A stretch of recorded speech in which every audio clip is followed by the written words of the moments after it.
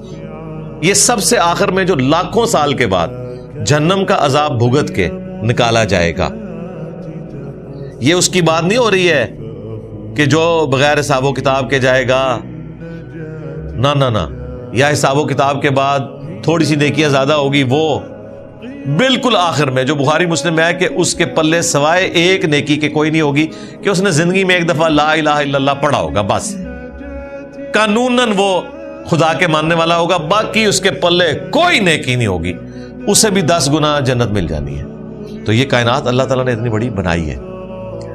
اللہم انا نسألک جنت الفردوس مع النبیین والصدیقین والشہداء والصالحین۔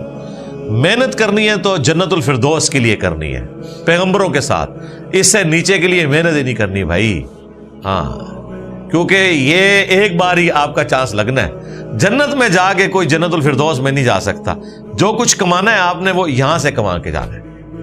یہ ہے اصل میں وہ کھیتی جس کو آپ نے بونا ہے اور آخرت میں جا کے کاٹنا ہے۔